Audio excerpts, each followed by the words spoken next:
So let me introduce you next to John Adams. So John is past president of the National Association of Funeral Directors, and he's coming on board to help us try and help improve services in the funeral sector for the bereaved families. John, welcome.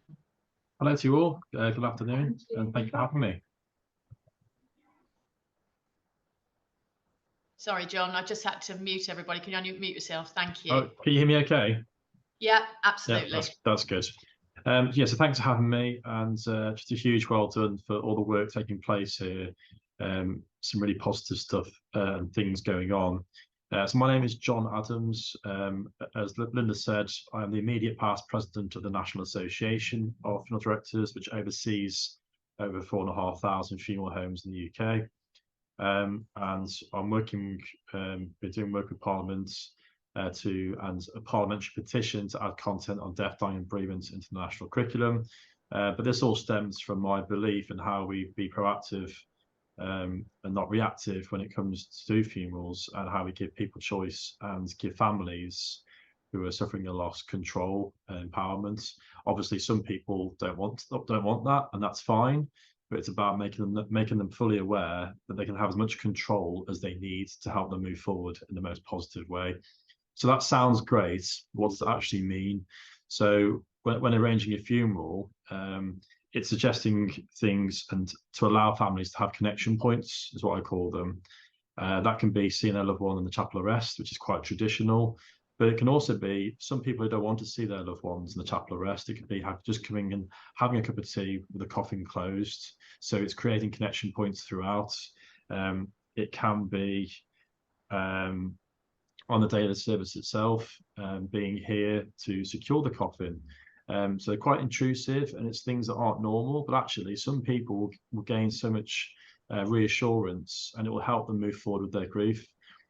Some families I've served will want to come and see the mortuary and the workshop where the loved one's coffins were made. So my view is, if someone wants to get involved in making the coffin, well, why not? It's their loved one. If it helps them with their grief journey, then let's involve them in any aspects and every aspect. The options are there for them. And again, seeing the mortuary as well, obviously, traditionally that's not done. But for some people, that can be really reassuring to see these spaces, because the grey areas, the unknown, is what we find fearful. So I'm really about providing transparency for families, not to force people into these scenarios and situations, but to let them know they have control. It's their loved one, and it remains their loved one, but the funeral director is there to serve them and give them choices and facilitate anything that they need. So that's what I really believe in, and the impact on that is really powerful, and it's helping people move forward in a really positive way. I'll give you lots of examples, but I don't want to take up too much time today.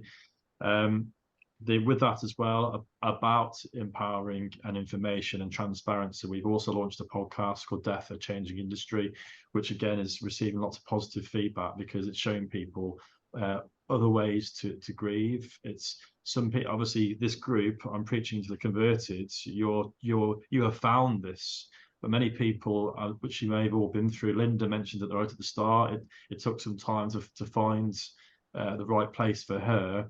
It's about creating a platform to help other people. So I'd be delighted to receive any feedback or comments. Are there any questions for me at all, Linda, you'd like me to cover?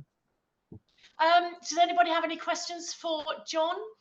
It's lovely to see some colleagues and other organisations and funeral directors online.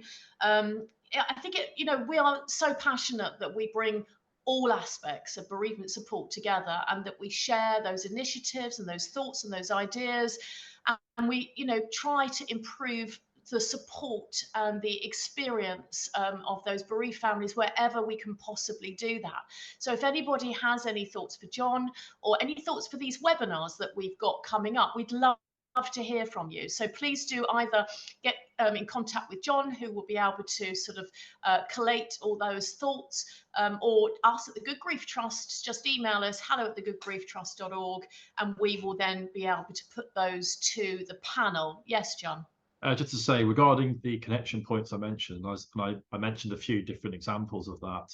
I can provide a full list of those suggested connection points Obviously, there might be things that families want to do which is not been done before, but again, it's about exploring that. But I'll be happy to share these with anyone who's interested. Please get in touch with me.